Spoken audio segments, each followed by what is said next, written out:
A forgotten explorer once said, "The great forest holds secrets we have hardly begun to guess." Today, one of those secrets has been uncovered, rewriting everything we thought we knew. This is the story of the lost jungle metropolis discovered beneath the Amazon rainforest. By the end of this journey, you will understand how a single technological breakthrough revealed a vast, ancient civilization that changes the narrative of human history in the Americas. We will see how laser pulses from the sky mapped pyramids and roadways hidden for centuries, and confront the mystery of why such a sophisticated society vanished. What does it mean when a wilderness was never wild at all? For centuries, the Amazon was seen not as a cradle of civilization, but as a barrier to it. European explorers arrived with tales of a golden city shimmering in the jungle, a place they called El Dorado. They envisioned vast treasures waiting to be claimed, and so they plunged into the green expanse, machetes hacking through relentless vines, eyes scanning for glints of metal or stone. What they found, or more accurately what they did not find, shaped a narrative that would last for generations.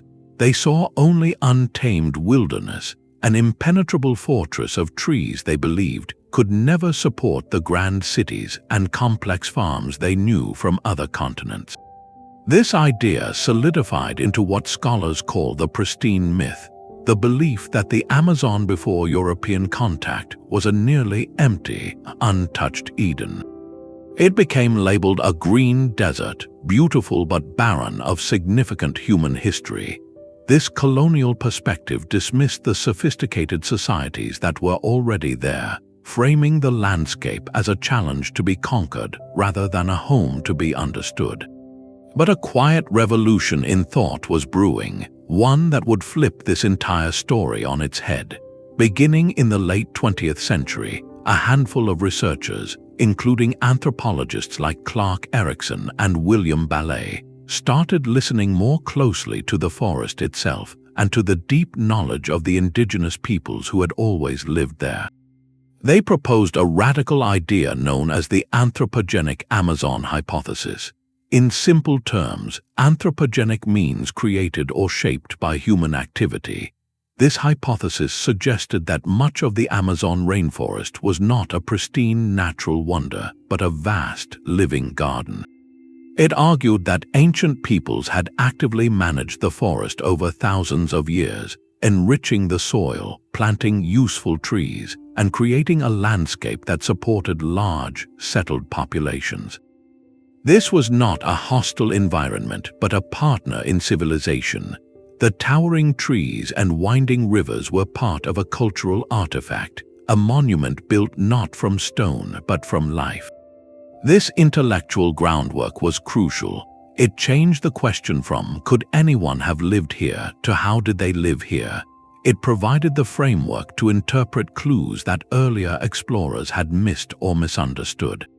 When you stop seeing a wilderness and start looking for a garden, everything changes. But a hypothesis needs proof, and the Amazon's dense canopy guarded its secrets well. How could researchers possibly map the subtle, ancient footprints of a civilization hidden under 100 feet of greenery? The answer would not come from the ground, but from the sky, using a tool that could finally see through the leaves. The key to seeing this ancient garden was a tool that could finally lift the leafy blanket. For decades, the dense canopy was like a solid roof, hiding everything beneath it from traditional aerial photography and satellite imagery. Archaeologists could only explore on foot, a slow and difficult process where a major settlement might be just a few hundred meters away and remain completely invisible. The breakthrough came from a technology called light detection and ranging, or LiDAR. Imagine a low-flying aircraft or drone equipped with a special laser scanner. It doesn't take pictures. Instead, it fires millions of tiny, harmless laser pulses down toward the forest every second. Most of these pulses hit leaves, branches, and vines, but a precious few slipped through gaps in the canopy and hit the solid ground below. By measuring the precise time it takes for each pulse to bounce back, a computer can build an astonishingly detailed three-dimensional map of the forest floor, digitally stripping away every single tree. It is like giving the land an X-ray, revealing its true skin for the first time in centuries. The power of this technology was first demonstrated in the jungles of Central America. At the ancient Maya city of Caracol in Belize, LiDAR surveys in 2009 revealed a sprawling metropolis far larger than anyone had guessed, with terraced fields, reservoirs, and roadways linking distant neighborhoods. It proved that LiDAR could transform archaeology from a slow, piece-by-piece puzzle into a moment of instant, breathtaking revelation. But the Amazon presented an even greater challenge and promised an even greater reward. When researchers finally turned these laser eyes toward regions of Bolivia and Brazil, the results were beyond anyone's wildest expectations. The maps that came back did not show a handful of isolated mounds or simple villages. They revealed a vast, organized, and shockingly complex urban landscape. The screen displayed perfect geometric shapes where there should have been only random, rolling hills. They saw clusters of monumental platform mounds arranged in precise, repeating patterns connected by straight, raised causeways that ran for miles through the forest. They identified enormous ceremonial centers, vast areas of agricultural earthworks, and reservoirs designed to manage water. This was not a collection of huts. It was the clear, undeniable footprint of a sophisticated civilization that had planned its environment on a grand scale. LiDAR provided the ultimate proof, the cartography of a lost world. With this digital map in hand, the question shifted from whether a city existed to understanding the lives of the people who built it. Who were they, and what kind of society could flourish in the heart of the rainforest? The screen flickered with data, a chaotic sea of green and brown dots. Then a pattern emerged. It began as a faint outline, a suggestion of straight lines and right angles where nature never creates them. In the Upano River Valley of eastern Ecuador, the LiDAR data resolved into a sight that left the research team speechless. This was the moment the lost city stepped out of the shadows. What they saw was a sprawling urban heart, meticulously planned and executed on a scale that defied every previous assumption about the Amazon. The core of the discovery was a series of distinct settlement clusters, each one a complex of earthen platforms. These were not random mounds, they were carefully constructed, flat-topped pyramids and long rectangular platforms, arranged in precise groupings around central plazas. Think of them as neighborhoods, each with its own ceremonial and residential spaces, but the truly staggering part was how these clusters were linked. Radiating out from them was an extensive network of wide, straight roads. These were not meandering footpaths. They were engineered causeways, dug deep and raised high, some running for over 25 kilometers in a dead straight line. They connected settlement to settlement, cutting through hills and spanning wetlands with a determination that speaks of a powerful, centralized authority. This was a web of connection, a system designed for movement, trade, and control across a vast territory. When you map it all out, the scale becomes almost incomprehensible. This was not a single village or even a lone city. It was a network of interconnected garden cities, a low-density urban sprawl woven into the living fabric of the forest. Estimates based on the size and density of the platforms suggest this was home to a population in the tens of thousands, perhaps even reaching hundreds of thousands at its peak. That is a number rivaling many of the great ancient capitals of Europe or Asia at the time. The layout itself is a silent testament to a sophisticated society. The geometric precision, the coordinated construction of roads over such distances, the clear zoning of spaces all point to a high degree of social organization and collective purpose. It speaks of master planners, engineers who understood their environment and reshaped it with breathtaking ambition. So who were these master architects? What culture possessed the knowledge and the unity of vision to coordinate the building of what we now call the Upano Valley settlements? Their identity is the next great piece of the puzzle, and the clues lie not just in the shape of their cities, but in the very soil beneath our feet. The architects of this jungle metropolis left their signature not in stone, but in clay. As archaeologists began to excavate the platforms and plazas revealed by LiDAR, they were not searching for gold or jewels. They were looking for the ordinary, for the fragments of daily life that would give a name and a face to this lost civilization. The culture that built this network is most closely associated with what researchers call the Killamope and later Upano peoples, societies that thrived in the region for centuries before European contact. Their world comes alive in the artifacts they left behind. Most telling is their pottery recovered from the dark, rich soils of the mounds. These are not crude, utilitarian vessels. They are decorated with intricate, beautiful designs, often featuring zoomorphic patterns, shapes inspired by the animals of the forest. Imagine a ceramic bowl, its surface etched with the stylized form of a monkey or a serpent, a tangible connection to a worldview where the human and natural realms were deeply intertwined. But a city cannot live on art alone. The true foundation of this society was its mastery of the land. Analysis of the soil itself, that same Terra Preta, or dark earth, shows clear evidence of large-scale maize agriculture. These people were not simple foragers, they were expert farmers who transformed poor rainforest soil into fertile, lasting garden plots. This agricultural surplus is what allowed populations to grow, specialists to emerge, and grand projects to be undertaken. Furthermore, excavations revealed trade goods, including volcanic glass from distant sources. This is a critical detail. It proves the Upano Valley was not an isolated island in the Green Sea. Its people were connected to a wider regional network, exchanging goods, ideas, and perhaps even people across long distances through those straight, engineered roads. The leading archaeologist on this discovery, Stefan Rostein, has spent decades piecing this puzzle together.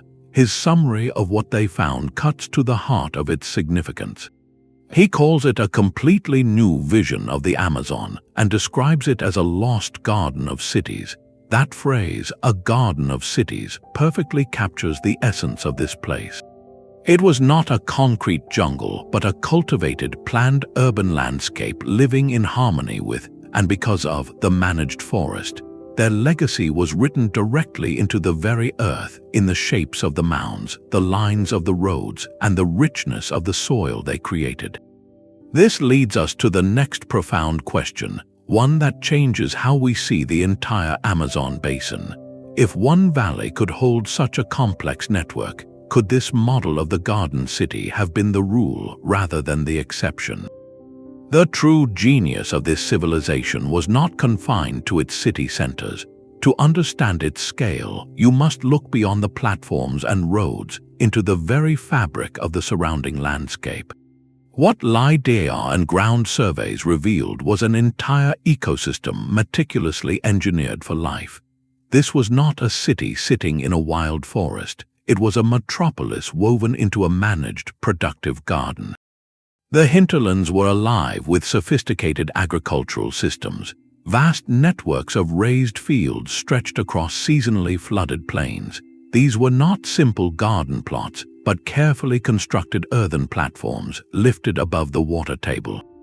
Think of them as long, fertile islands, their sides reinforced to prevent erosion, creating perfect, well-drained beds for crops like maize, squash, and manioc.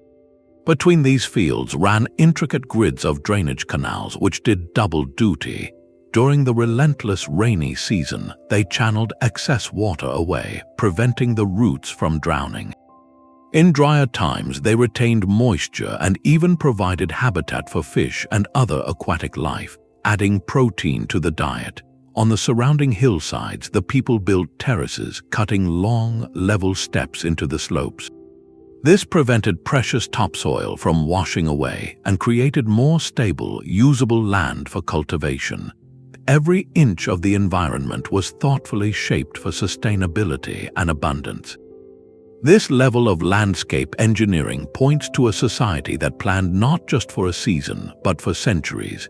It required a profound, intimate knowledge of hydrology, soil science, and botany, knowledge passed down through generations. The most lasting testament to this partnership with the land is found in the soil itself, in patches of remarkably fertile ground known as Terra Preta, or dark earth. This is not a natural soil. It is an anthropogenic creation, a living technology.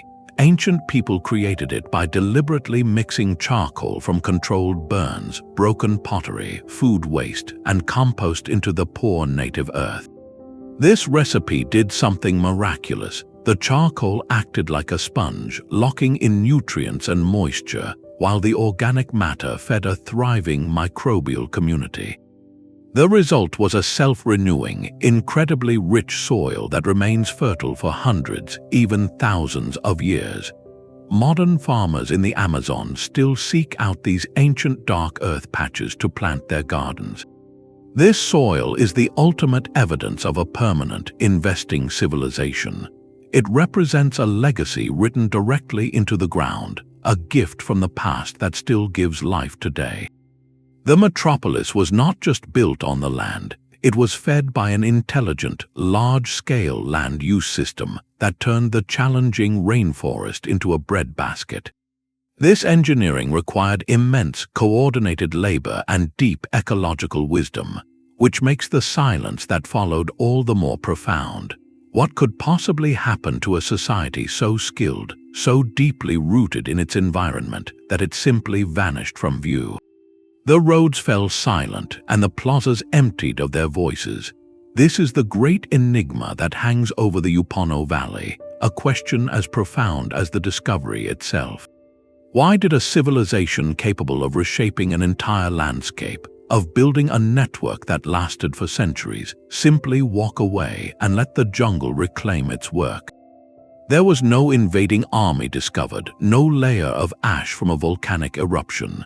The abandonment appears to have been a process, a slow turning of a page rather than a sudden, violent end. Researchers are piecing together clues from the soil and the climate record, pointing toward a confluence of challenges that may have gradually unraveled the social fabric. One leading theory points to a possible period of social strain or disagreement, a time when the immense cooperation needed to maintain those vast roadways and agricultural systems may have become difficult to sustain. Another significant factor was likely the climate itself.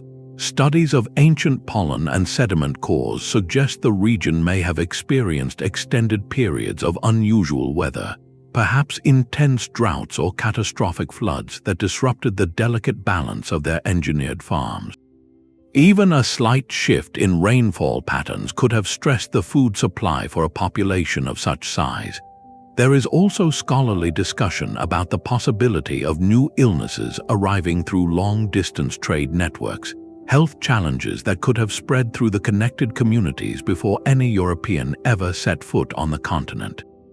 Whatever the precise combination of causes, the result was a dispersal. People likely moved away in smaller groups, adapting to new areas, their knowledge and traditions traveling with them. The forest did not conquer the city, it simply waited and then grew over a space that was no longer being actively maintained. This departure left a void in that specific valley, but it did not erase the legacy. The most powerful connection lies in the living cultures of the Amazon today. Many indigenous groups in the region maintain traditions of sophisticated agroforestry, creating rich garden plots and managing the biodiversity of the forest in ways that deeply echo the practices of their ancient ancestors. The knowledge of how to create fertile Terra Preta soil, or how to cultivate hundreds of useful plant species in a harmonious mosaic, represents a direct cultural thread. This discovery, then, is not just about a lost past. It is a reclamation of a continuous history. It affirms that the Amazon has long been a place of deep innovation and large-scale settlement, a home rather than a wilderness. The silent mounds are not a testament to failure, but to resilience and adaptation. They remind us that civilizations can take many forms, and sometimes their end is not an erasure, but a transformation. This realization forces us to look at the entire Amazon basin with new eyes. If one valley held such secrets, what else is waiting beneath the green canopy? The forest remembers what it was taught. This insight from an indigenous elder in the Amazon is not a metaphor, but a living truth. While the ancient platforms of the Upano Valley lie quiet, the knowledge that built them never vanished.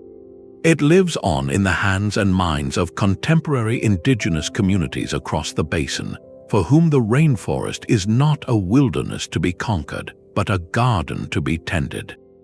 Their daily practices are a direct echo of that ancient ingenuity, a continuous thread connecting past and present. Consider the concept of the forest garden.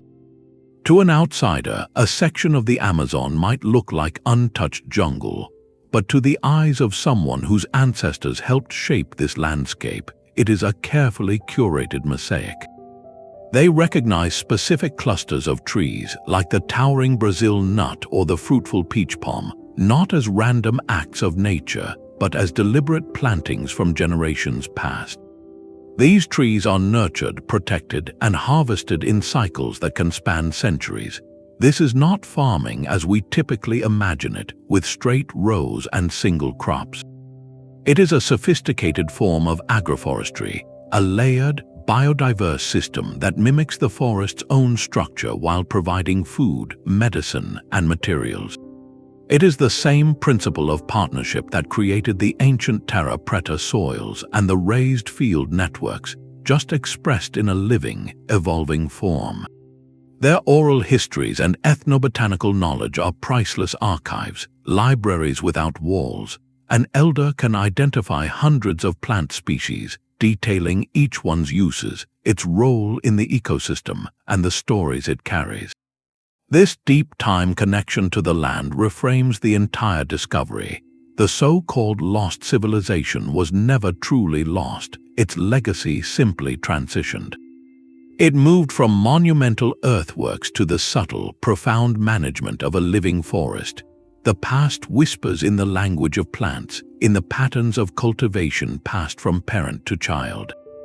This continuity challenges the very idea of a forgotten people, suggesting instead a resilient culture that adapted its expression to changing times.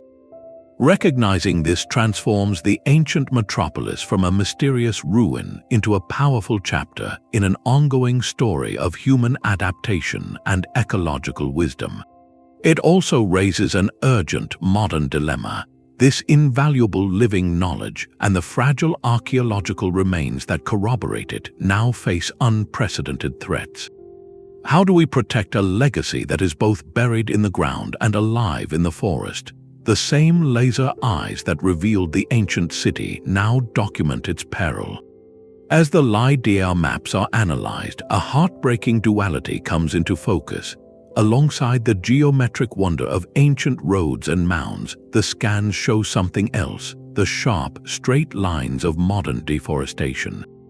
These are not the subtle contours of managed gardens, but the brutal, geometric scars of clear cutting. The threats advancing on these sites are swift and relentless. Illegal logging operations push deeper into protected regions, their machinery unmoved by the historical value of the soil they churn. Industrial agriculture follows, burning and clearing vast swaths to make way for monoculture crops, a process that erases all surface evidence of the past in a matter of days. Perhaps most destructive of all are mining operations, both legal and illegal, which excavate entire landscapes, leaving behind poisoned rivers and cratered earth. New roads built to service these industries slice directly through archaeological zones, severing ancient causeways and plowing through platform mounds that have stood for 1,000 years. This is a race against time measured in bulldozer tracks. We are in the extraordinary yet tragic position of discovering these civilizations at the very moment they face a second disappearance. The first was a slow return to the forest. The second would be a total, permanent erasure.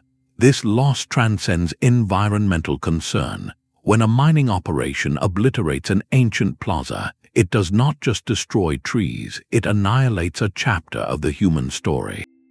It severs a tangible connection to a way of life, to innovations in agriculture and urban planning that could offer lessons for our own sustainable future. The ethical obligation this discovery imposes is profound. It is a responsibility to see these sites not as curiosities, but as irreplaceable libraries of human adaptation. The race is no longer just about discovery, but about documentation and protection. Archaeologists and indigenous communities are now working together, using the LiDAR data as a guide to urgently survey and catalog these sites before they are gone. This partnership is crucial, merging scientific tools with ancestral knowledge to build a case for preservation. The question hanging over this jungle metropolis is no longer just who built it, but whether we will be the generation that saved its story, or the one that allowed it to be wiped from the earth a final time. The maps of ancient America are being redrawn before our eyes. For generations, the story told in textbooks was clear and focused. It highlighted the monumental stone pyramids of the Maya in Mesoamerica and the vast administrated empire of the Inca in the Andes. These were the celebrated civilizations, the so-called cradles of New World complexity. The Amazon, in this old narrative, played only a supporting role if it appeared at all. It was depicted as a green void, a place where small, scattered tribes lived in harmony with nature but never altered it on a grand scale. It was the backdrop, never the stage. This discovery, alongside similar findings of extensive earthworks in Bolivia's Llanos de Mojos and Brazil's Tapajós Basin, shatters that limited view. We are not merely adding a new chapter to the history book, we are fundamentally rewriting its premise. The evidence now suggests the Amazon was not a marginal area, but one of the great heartlands of human cultural development, a cradle of urbanism all its own. This forces a profound shift in perspective. Historians and archaeologists must now confront a model where complex societies flourished not in spite of the rainforest, but because of it. The tropical forest was not a barrier that stifled progress, it was a catalyst for unique innovation. Where other cultures built with stone, Amazonian societies engineered with earth and living plants. Where others relied on irrigation canals, they mastered raised fields and soil enrichment. Their achievement was a different kind of monumentality, one woven into the ecology itself. This realization changes the center of gravity for ancient American studies. We can no longer view the Maya and Inca as isolated peaks of achievement. Instead, we must see them as part of a much richer, more diverse tapestry of cultural flowering, with the Amazon as a massive, vibrant thread we had previously overlooked. Integrating this new story requires us to listen to the landscape with fresh ears. It asks us to redefine what we mean by a city, moving beyond our preconceptions of dense, stone-built urban centers. The Upano Valley presents a model of low-density, garden-based urbanism, a sprawling network where settlements were integrated into a managed agricultural forest. This was a sustainable, distributed way of life that supported large populations over centuries. Recognizing this expands our understanding of human possibility. It shows us that there is no single path to complexity, no mandatory blueprint for civilization. The peoples of the Amazon found a profoundly successful path that worked in partnership with their environment, a lesson that resonates with urgent clarity today. Their legacy, etched into the dark earth and the straight causeways, challenges us to see the past as more inventive and the natural world as more deeply intertwined with human history than we ever dared to believe. This story is not just an archaeological find, it is a triumph of modern, connected science. Unraveling the secrets of the jungle metropolis required a team of specialists, each bringing a unique lens to the same ancient landscape. It was a collaboration where archaeologists worked side by side with soil scientists, botanists, and remote sensing experts. Think of it as a grand detective story where every clue requires a different kind of expert to interpret. The LiDAR specialist provides the stunning map, the skeletal outline of the city. But to give that skeleton flesh and blood, to understand the life that pulsed through it, you need the other disciplines. A soil scientist takes a core sample from the dark earth, analyzing its chemistry to confirm it was created by human hands over generations.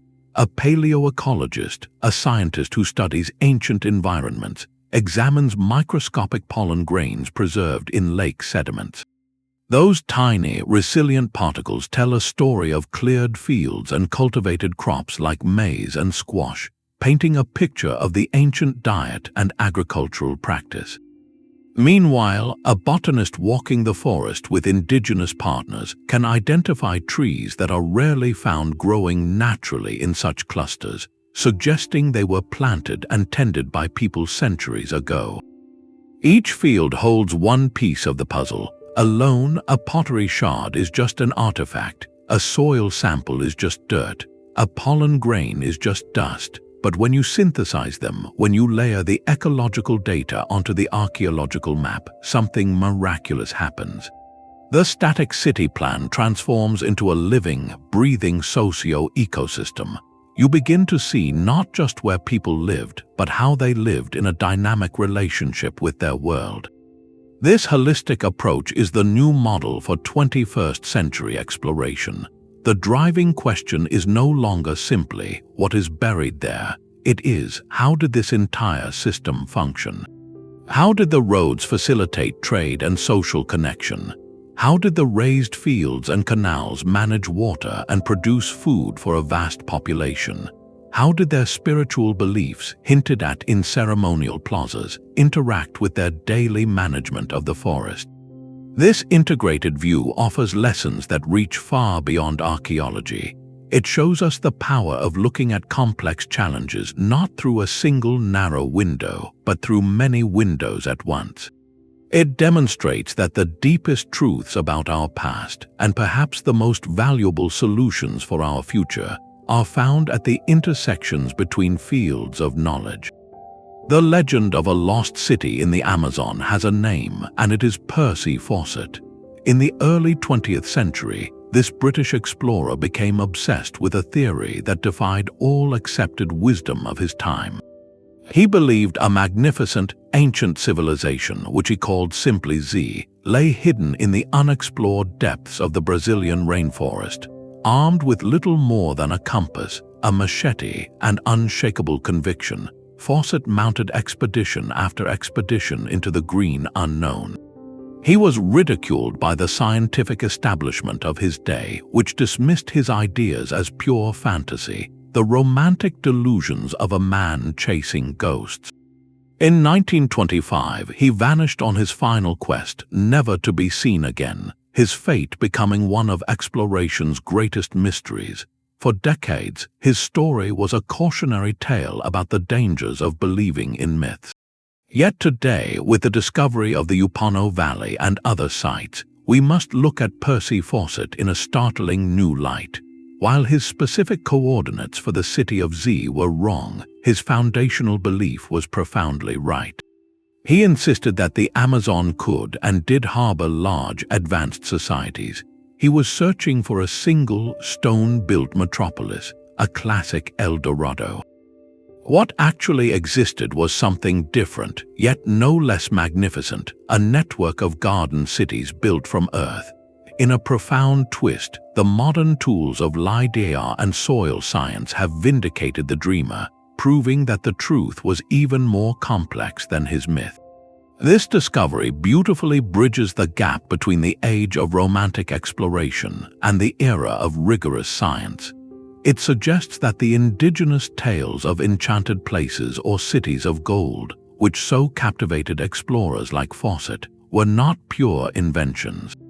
They were likely the preserved, fragmented memories of real places, passed down through generations as the landscape itself changed and swallowed the physical evidence. These stories were kernels of geographical and historical truth, wrapped in the language of legend. Percy Fawcett's dream, in a way, has finally been realized. Not by a lone adventurer cutting his way through the vines, but by silent lasers peering down from the sky, revealing the civilization he always knew was there.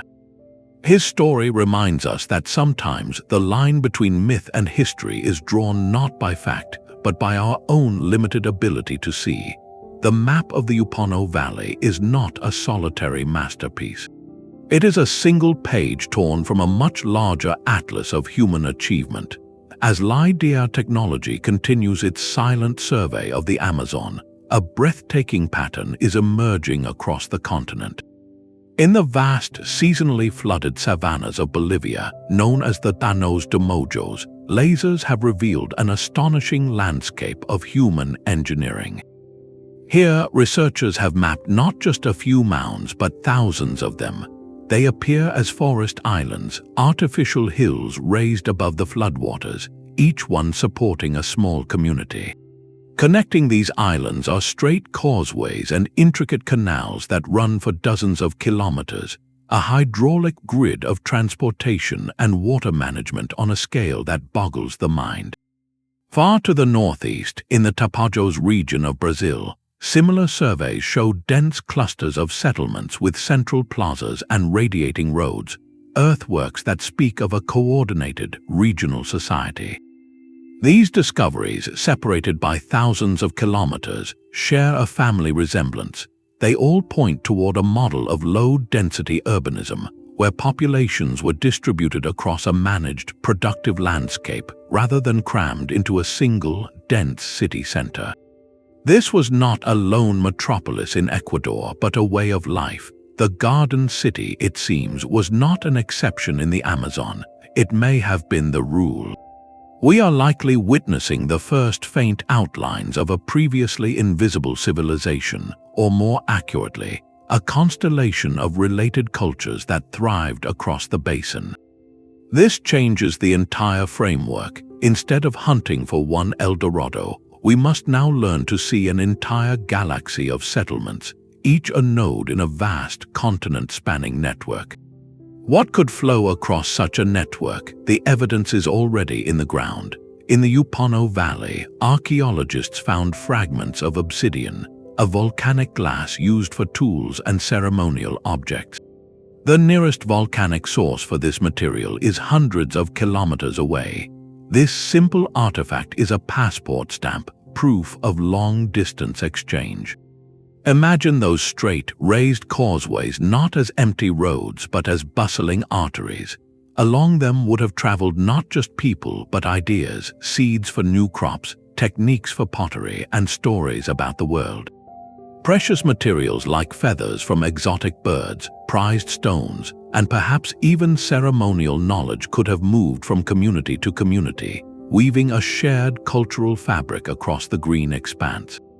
This network hypothesis suggests a level of social and economic interconnection that rivals the famous trade routes of the ancient Old World. It implies that these Amazonian societies were not isolated villages staring into the dark of the forest, but participants in a dynamic, interactive system.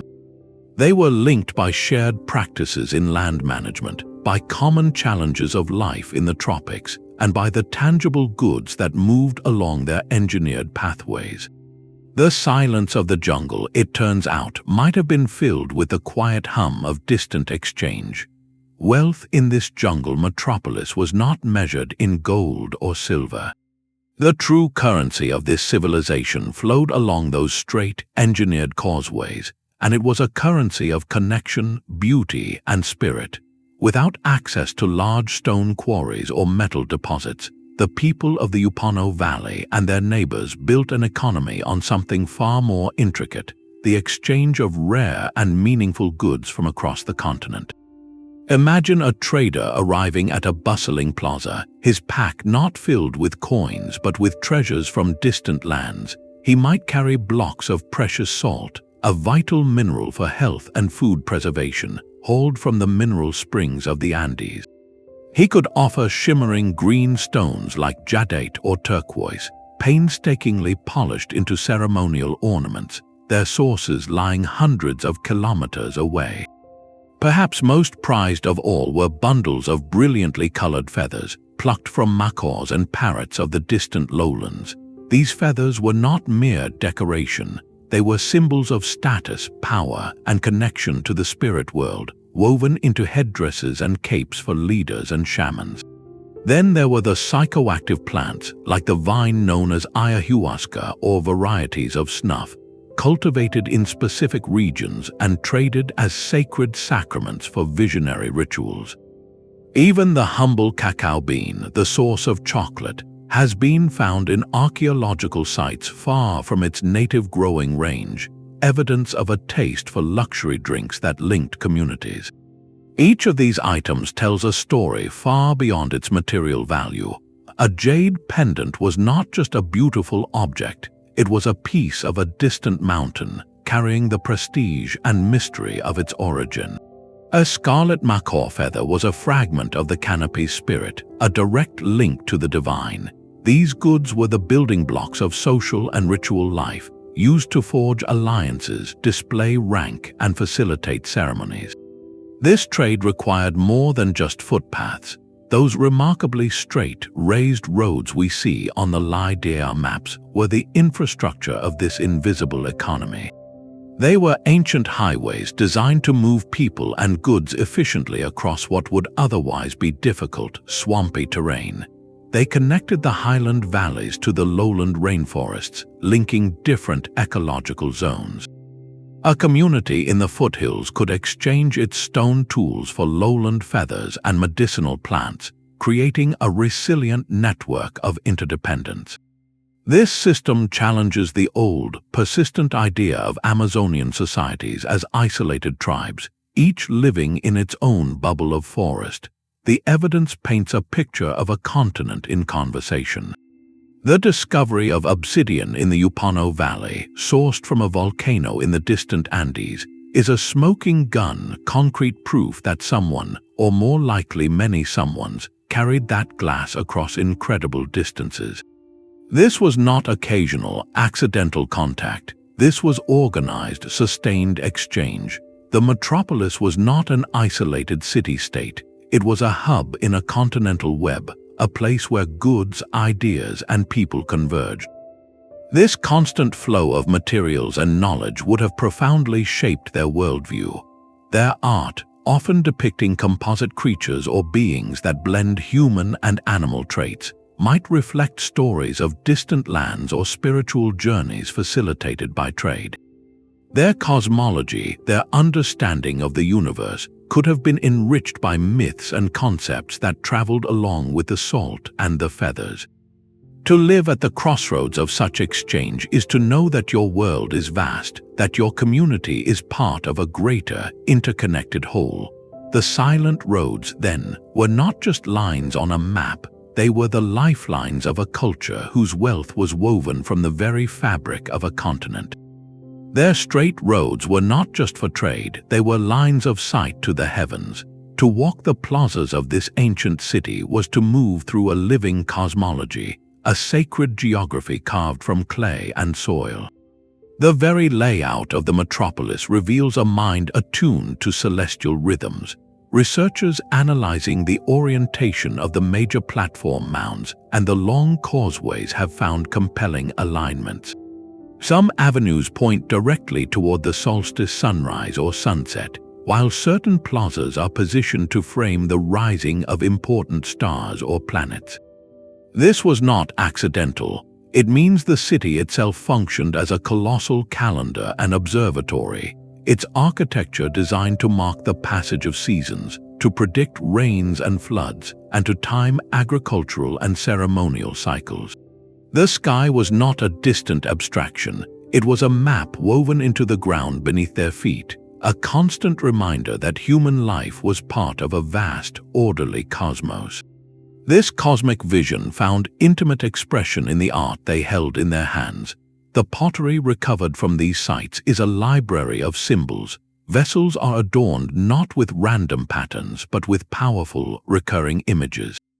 We see the sinuous form of the anaconda, a creature of the rivers and the underworld, a symbol of transformative power and primordial waters. We find the spotted jaguar, the apex predator of the forest, representing strength, stealth, and shamanic authority, a being capable of moving between the world of the living and the spirit realm. Most telling are the hybrid figures, beings that blend human features with elements of birds, monkeys, or serpents. These are not mere fantasies. They are likely depictions of spiritual beings or shamanic transformations, illustrating a fundamental belief that the boundaries between human, animal, and spirit were fluid and permeable. In this worldview, every action was imbued with sacred meaning. The colossal act of building the city itself was likely a profound ritual. Moving thousands of tons of earth to create a platform mound was not just civic engineering, it was an act of world-making. It replicated the primordial mound of creation stories found across Amazonian cultures. By shaping the landscape according to cosmic principles, the people were quite literally building their universe, embedding their social order and religious beliefs into the very soil. Each basket of dirt carried, each layer compacted, was a prayer in physical form, reinforcing their connection to ancestors and deities. The city was a temple, and every citizen was a participant in its ongoing consecration.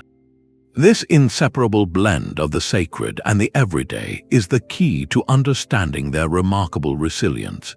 Their society was not held together solely by economics or politics, but by a shared cosmic story that gave meaning to every aspect of life, from farming to family to governance. This spiritual foundation provided a powerful source of social cohesion and purpose, enabling the immense cooperation needed to sustain their civilization for centuries. It was a system of meaning as robust as their earthworks, yet this same deep integration may also offer a clue to their fate. If a prolonged crisis, whether climatic shifts or social strain, began to disrupt the predictable cycles their cosmology was built upon, if the rains failed at the wrong time or the stars seemed out of place, it could have shaken the very pillars of their belief system. When the rituals that maintained the world no longer seemed to work, the cosmic order they had built into the land might have felt broken. Their departure may have been, in part, a spiritual migration, a search for a new place where the sky and the earth were once again in harmony. Their legacy, then, is not just one of urban planning, but of a profound quest to build a heaven on earth, a testament to the human need to find meaning written in the stars and made real in the soil. The grand statues and stone pyramids we associate with ancient civilizations are absent here for a reason. This is not a sign of a lesser culture, but a consequence of the rainforest itself. The Amazon presents one of the most challenging environments on Earth for preserving the past. Its relentless heat, constant humidity, and acidic soils create a powerful engine of decay. In this world, organic materials, the very fabric of daily life, vanish with startling speed. Wooden tools, woven baskets, feather headdresses, the thatched roofs of homes, even the remains of the people themselves, all are consumed by the hungry earth, returning to the cycle of growth within generations. What survives is a selective, silent archive. We are left primarily with the most durable fragments, ceramics and stone, and with the profound alterations humans made to the landscape itself. This creates a powerful preservation bias in archaeology. It means our understanding is built largely from what could endure, not necessarily from what was most important. We see the clay vessel but not the sacred drink it once held. We map the earthwork but cannot hear the ceremony that consecrated it. This forces researchers to become detectives of the invisible, learning to read stories in subtle soil stains, in the microscopic pollen grains trapped in ancient lakebeds and in the chemical signatures of long-vanished plants. A dark patch of soil might indicate a posthole from a grand communal house. A concentration of charcoal and fish bones could mark a cooking hearth. Each of these faint clues is a whisper from a world whose voice has been stilled by time and climate. This context makes the LiDAR revealed structures all the more precious and astounding. These earthen platforms, roads, and canals are the durable bones of a society whose flesh, its vibrant daily life, has vanished. They are the monumental parts that resisted the forest's reclaiming embrace. To understand the full body of this civilization, science must learn to listen to this silent archive. Researchers now use techniques like soil micromorphology, studying thin slices of earth under a microscope to see the layers of construction and use. They analyze phytoliths, tiny silica skeletons of plants that survive long after the plant decays, revealing what crops were grown or what trees were present. This innovative science allows us to extract narrative from mud, to hear the echoes of a bustling city in the quiet chemistry of the soil. It reminds us that the most enduring legacy of this jungle metropolis was not in objects meant to last forever, but in the intelligent, lasting partnership they forged with a living world. The sheer number of people who called this place home is a staggering clue. To understand the true scale of the jungle metropolis, we must ask a fundamental question: how many lived here? This is not just about counting heads, it is a measure of the society's complexity, its energy, and its profound achievement. Archaeologists cannot take a census of the past, so they become detectives of scale, using three powerful lines of evidence to build a picture. First, they calculate the immense labor required to build the city itself. Each of those earthen platforms represents thousands of basket loads of soil, moved by hand and meticulously compacted. The causeways, running straight for miles, required planning, surveying, and sustained communal effort over generations. This volume of public works implies a large, organized workforce. Second, scientists examine the carrying capacity of the land. By mapping the vast extent of the raised fields, the terraces, and the enriched Terra Preta soils, they can estimate how much food this engineered landscape could reliably produce. The answer is a tremendous amount. This was not subsistence farming, it was surplus agriculture designed to feed a multitude. Third, they study the settlement patterns from the LiDAR maps, counting the distinct residential platforms and estimating how many families each could support based on their size and layout. When you synthesize these methods, the numbers that emerge are transformative. Scholarly estimates for the Upano Valley network range from a conservative tens of thousands to a potential peak population of 100,000 people or more. Let that number settle for a moment.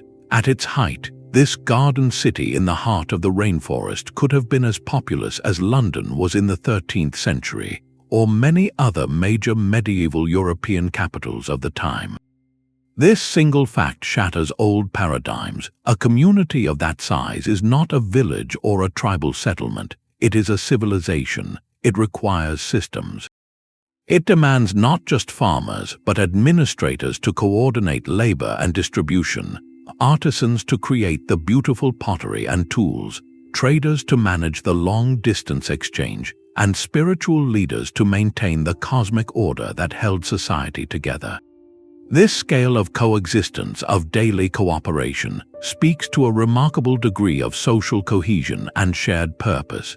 The quiet earthworks, then, are not just remnants of buildings.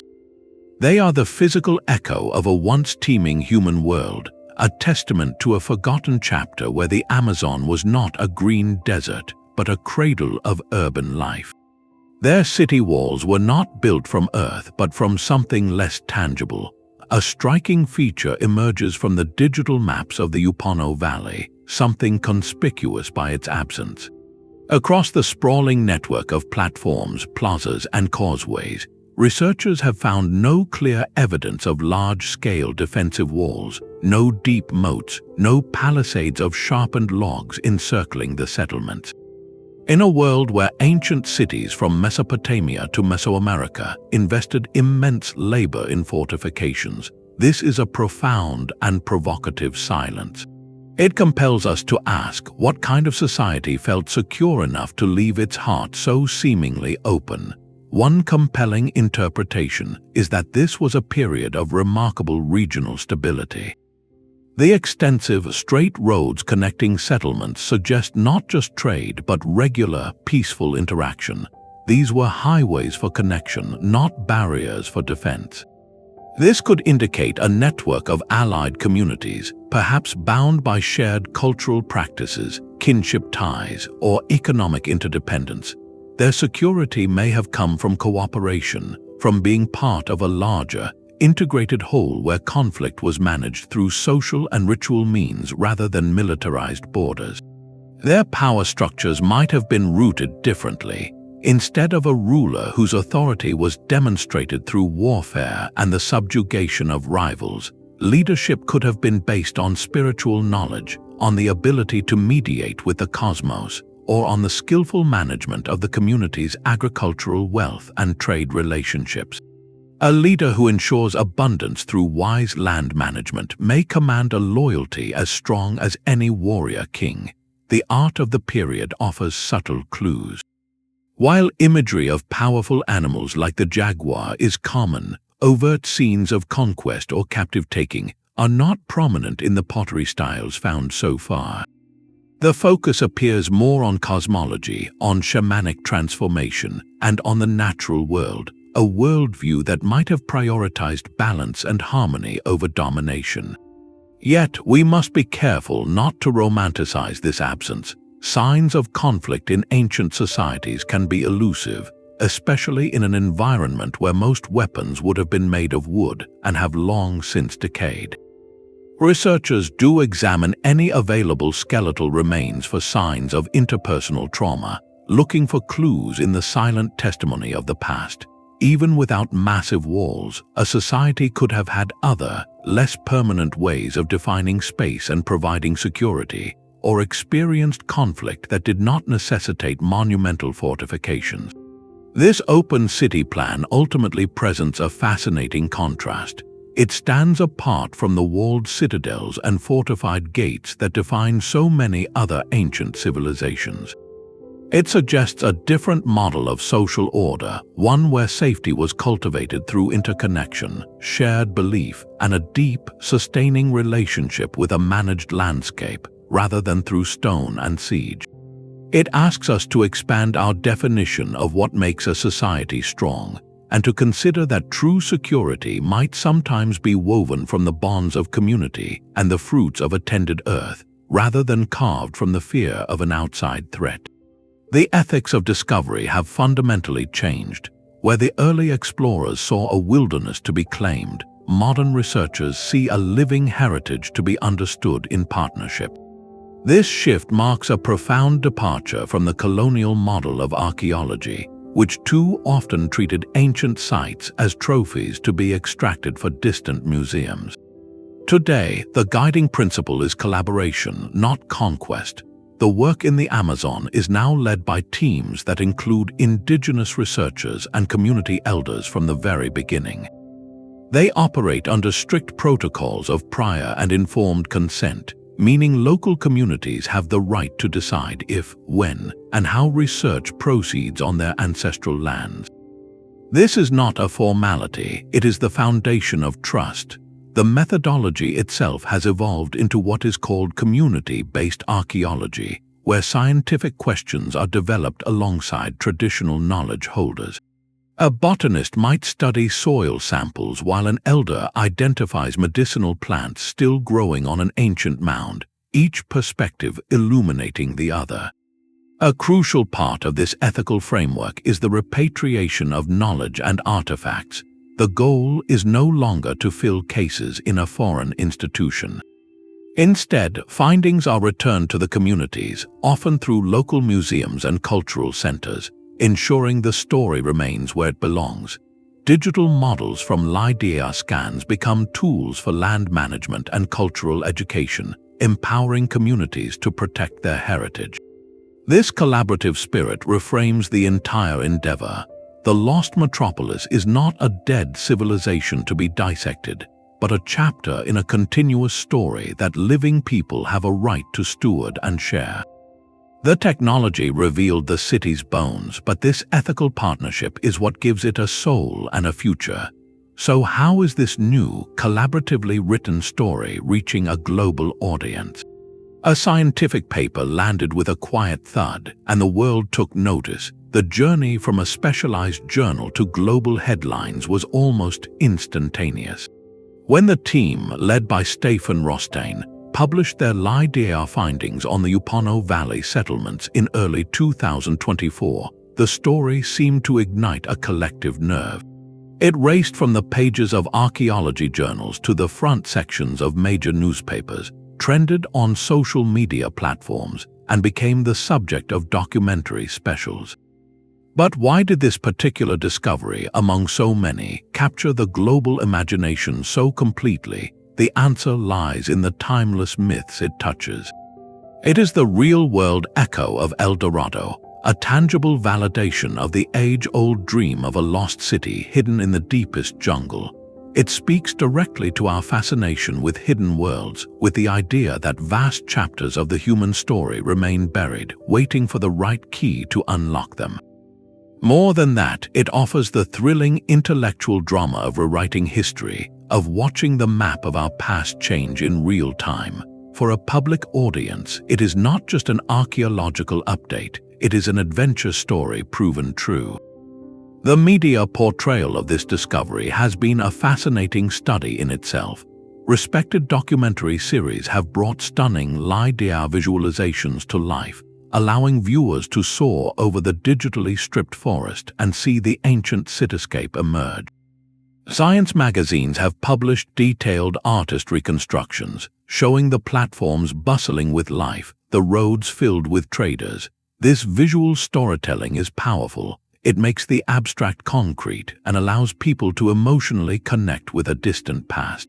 Yet, this wave of attention is a double-edged sword. Alongside accurate reporting, a thread of sensationalism often weaves its way in. Headlines sometimes reach for the language of mystery and curse, framing the civilization's departure in overly dramatic terms.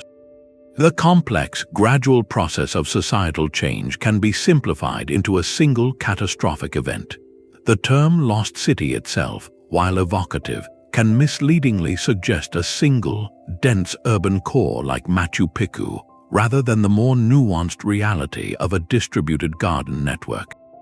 This is the inherent risk when a nuanced scientific narrative enters the whirlwind of the 24-hour news cycle and social media shares. The deepest truths can be flattened into the most clickable story. This public engagement, however, is not a problem to be solved, but an opportunity to be seized. The global fascination creates a rare moment of leverage. It presents scientists and educators with a massive, captivated audience. The responsibility now is to communicate with clarity and care, to channel that public wonder into understanding and support. This means explaining not just what was found, but why it matters for our present.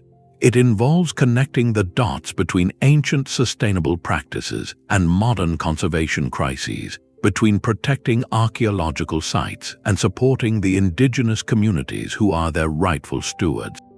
Public curiosity, properly nurtured, can translate into tangible pressure for preserving endangered rainforests, into funding for further research, and into a broader appreciation for the depth of human history in places we once wrote off as wilderness. The story of the jungle metropolis has achieved something remarkable. It has broken out of academic circles and planted itself firmly in the global consciousness.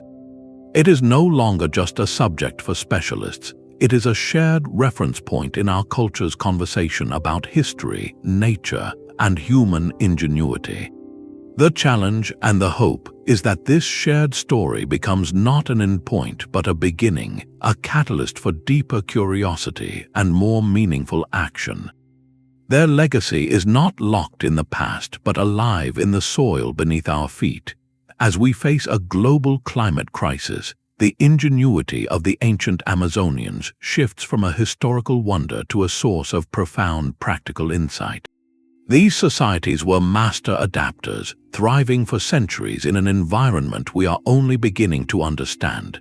They did not merely survive the tropics, they engineered them for abundance, and in doing so, they created a potential blueprint for our own sustainable future. Their greatest gift to us may be a set of time-tested strategies for resilience. Consider their approach to agriculture, a stark contrast to modern industrial methods. Where we often see monoculture fields that deplete the earth, they practiced sophisticated agroforestry, cultivating a diverse mosaic of trees and crops that mimicked the forest's own structure. This created a resilient, self-fertilizing system that prevented soil erosion, managed pests naturally, and provided a continuous harvest. Researchers today study these ancient food forests as models for regenerative agriculture, systems that can feed people while restoring ecosystems. The most tangible and revolutionary inheritance is the Terra Preta, the dark earth. This is not just fertile soil, it is a powerful technology for carbon sequestration. The charcoal at its heart, a product of low-temperature burns, is incredibly stable. It locks carbon away in the ground for hundreds or even thousands of years, pulling it from the atmosphere. Modern scientists are now experimenting with biochar, a direct descendant of this ancient practice, applying it to degraded soils to boost fertility while actively fighting climate change. This ancient innovation points the way toward carbon-negative farming. Furthermore, their landscape-scale water management, with its raised fields and canals, offers lessons in climate adaptation. These systems were designed to handle both floods and droughts, distributing and retaining water with elegant efficiency. In an era of increasing weather extremes, such ancient hydrological wisdom is more relevant than ever for designing flood-resilient farms and restoring natural water cycles. The ultimate lesson from the jungle metropolis is one of coexistence. It proves unequivocally that large human populations and thriving tropical forests are not mutually exclusive. These civilizations achieved a symbiosis with their environment, building their wealth from its health rather than its destruction. Their story transforms the past into a living laboratory. By understanding how they flourished without consuming the foundation of their own existence, we might rediscover pathways to balance. Their success whispers a crucial question to our modern world. What if the key to our future has been waiting, quietly enriching the earth for over 1,000 years? The silent city holds one final, elusive secret, the sound of its voice. We can map their roads and study their pottery, but the words they spoke to one another, the names they gave their children and their gods, have vanished into the air. No written records have been found in the Upano Valley, no carved inscriptions to decipher. This presents perhaps the most intimate frontier of the mystery, the linguistic puzzle. What language did they speak? While we may never hear an ancient conversation, scholars use a fascinating scientific detective story to trace echoes of that lost tongue. They look at the tapestry of languages spoken by indigenous peoples in the region today, families like Jivaron and Tucanon. By comparing these modern languages, linguists can work backwards, reconstructing the sounds and grammar of a hypothetical parent language, known as a proto-language that was spoken thousands of years ago. It is a process akin to finding the shared root of different words. Think of the modern Romance languages like Spanish, French, and Italian. By comparing them, linguists can reconstruct much of their common ancestor, Latin. In the Amazon, the goal is similar. Could the builders of the garden cities have been speakers of an ancient proto-language that later branched into the Jivaron or Tucanon families we hear today? This is not wild guesswork. It is a method that combines clues from vocabulary. For instance, if multiple related languages across a wide area share a specific word for a cultivated plant, like manioc, or a unique architectural feature, it suggests that word, and therefore that knowledge, existed in their common ancestral tongue. If that ancestral homeland, deduced from linguistic spread, overlaps with the archaeological heartland of the Upano civilization, the connection grows stronger. It becomes a compelling hypothesis, weaving threads of speech and soil together. This linguistic detective work offers a breathtaking possibility. One day, it might allow us to reconstruct not just isolated words, but fragments of their worldview. The structure of a language can reveal how its speakers categorize the world. Did their grammar emphasize relationships with the natural world? Did they have many precise words for different types of soil, water, or forest stages, reflecting their deep environmental mastery? The pursuit of their language is ultimately the pursuit of their mind. It is an attempt to understand how they conceived of time, kinship, and their place in the cosmos.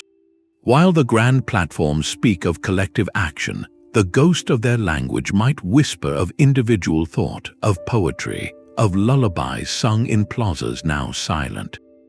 This quest reminds us that the deepest mysteries of a civilization are not only written in stone and earth, but encoded in the fleeting, profound medium of human speech, a whisper on the wind that shaped a world. The search for these lost worlds is no longer confined to remote jungle camps. The next frontier of discovery is digital, unfolding on the screens of ordinary people around the globe. This revolution is powered by satellite archaeology and a powerful new partner, citizen science.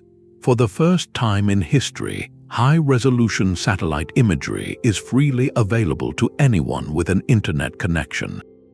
Platforms like Google Earth have transformed our living rooms into global observation decks, enabling armchair archaeologists to scan vast, inaccessible landscapes from above. Enthusiasts have used these tools to identify potential new geoglyphs, strange geometric patterns etched into the earth in places like Kazakhstan and the Arabian Desert, and to flag unusual linear features in the Amazon that might signal undiscovered earthworks. This is not just hobbyist curiosity. It is a powerful form of distributed observation, where millions of eyes can cover more ground than any single research team ever could. The collaboration has grown even more sophisticated with organized crowdsourcing projects. Initiatives like Global Explorer, founded by archaeologist Sarah Parkak, invite the public to sift through satellite imagery of Peru, looking for signs of looting or subtle archaeological features. Volunteers are trained to recognize specific patterns, and their collective analysis helps professional researchers prioritize where to focus their ground efforts.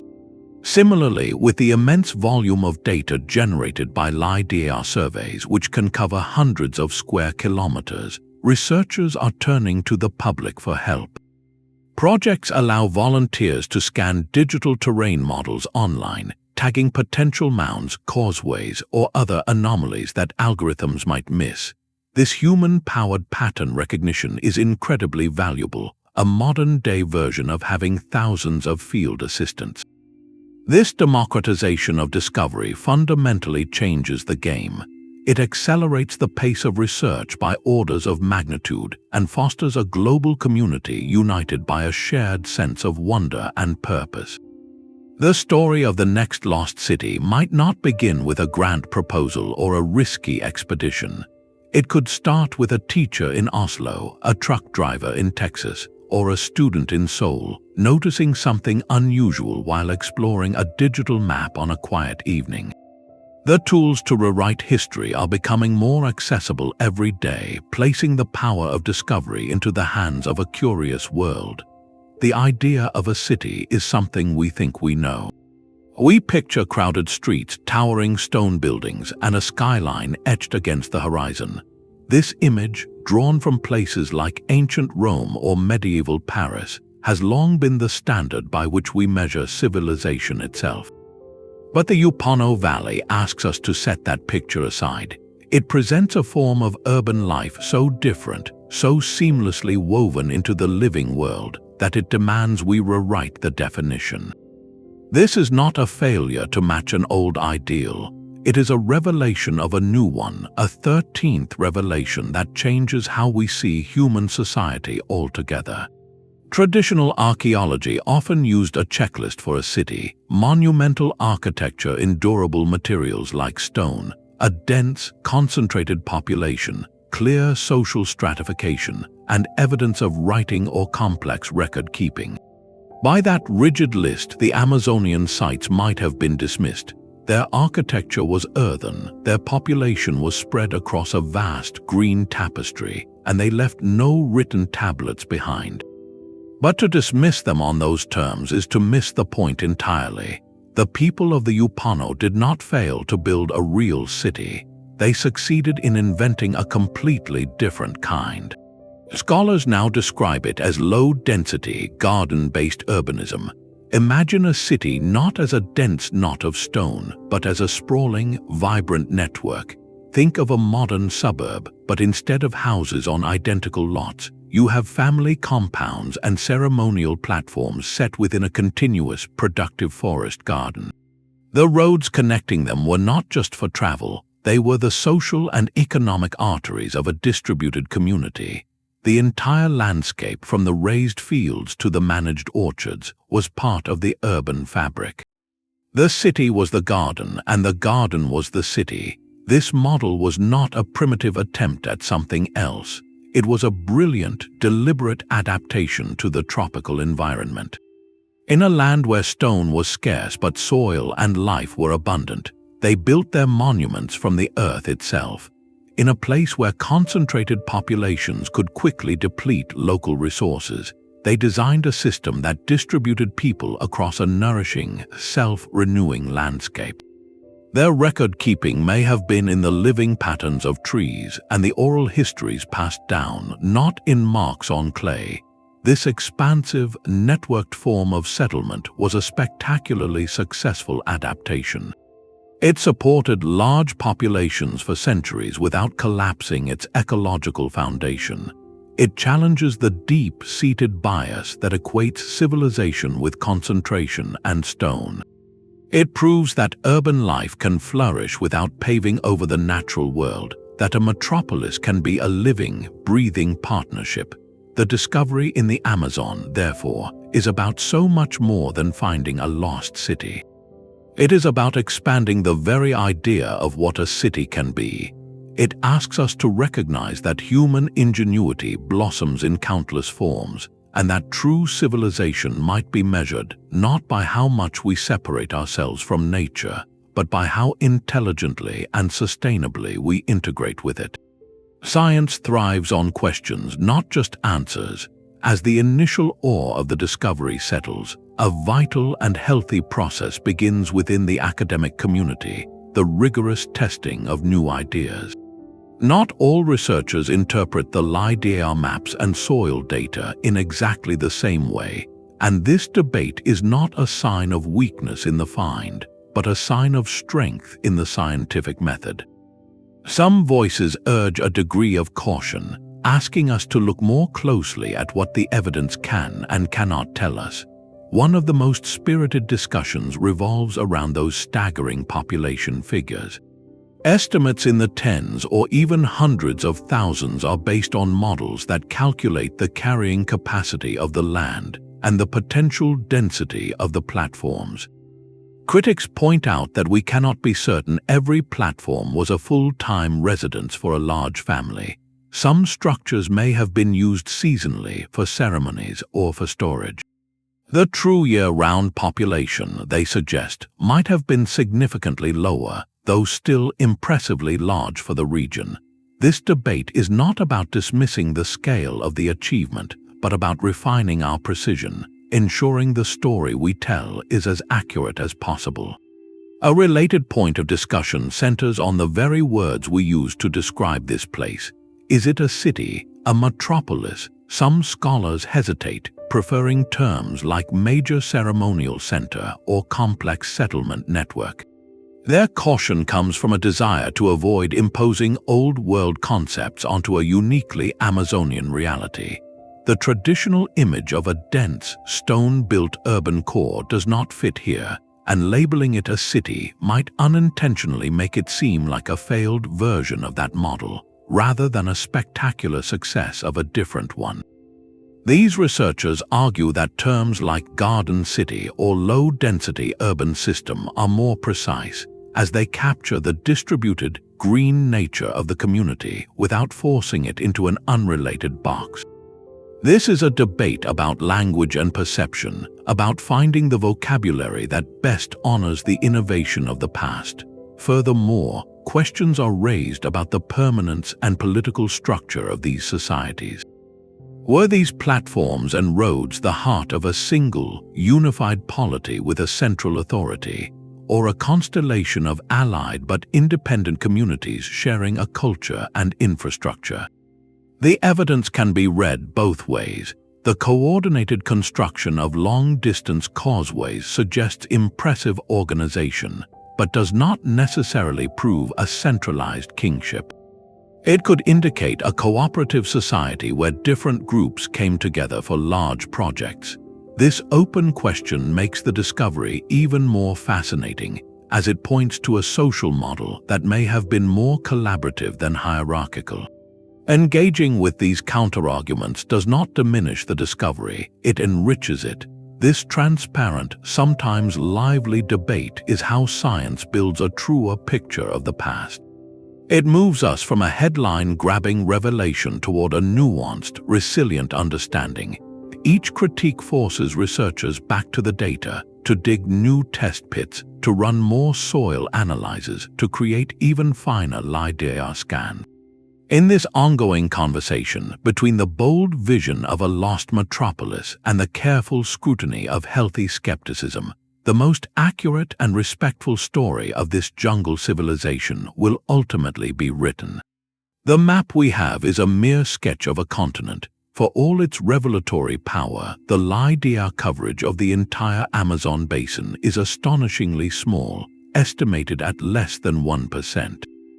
Think of it as having a single, brilliant flashlight in a pitch-black room the size of a stadium. We have illuminated one corner, revealing a breathtaking sculpture, but the vast, overwhelming majority of the space remains in profound darkness. Each new flight, each new survey grid, is an act of turning that beam to a new spot, with the potential to reveal another Upano Valley, or something we have not even begun to imagine. What we have celebrated as a monumental discovery is not the end of a search, but the opening sentence of a completely new book on Amazonian history. The pages are blank, waiting for the light to touch them. What other forms of settlement await?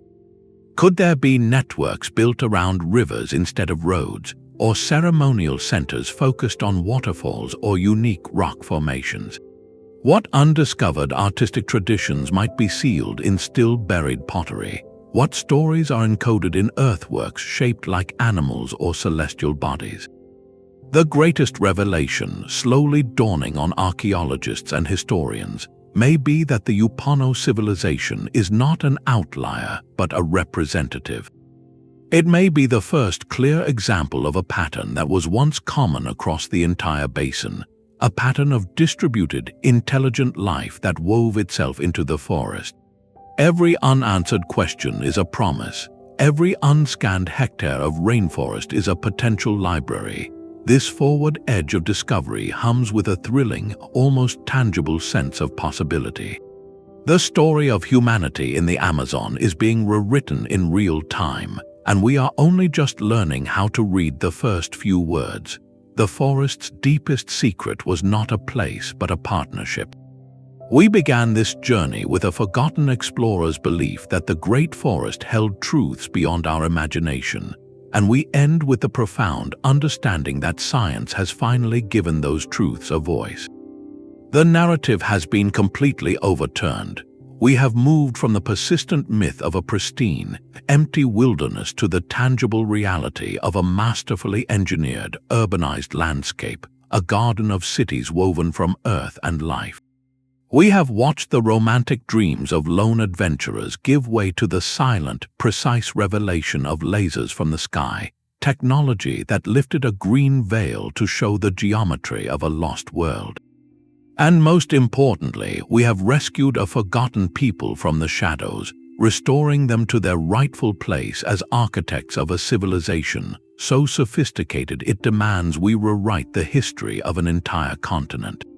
The lost jungle Metropolis stands as a towering testament to human ingenuity, a brilliant adaptation to one of the planet's most challenging environments. It proves that monumental achievement can be built in partnership with nature, not in conquest over it. Yet, this discovery is also a stark and poignant reminder of the fragility of cultural memory.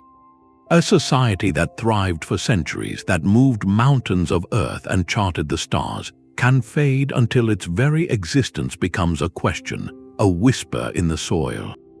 This duality must inspire more than just awe for the past. It must forge a commitment to the future. The same Amazon that safeguarded these secrets for a millennium is now under threat, its living legacy and ancient archives facing erasure. The call to action is woven into the story itself. It asks us to stay relentlessly curious, to support the scientific and indigenous-led efforts that document and protect this irreplaceable heritage. It reminds us that the map of human history is not a finished document, but a living, breathing manuscript with blank spaces still waiting for the light to find them. Our story ends, but the search has only just begun.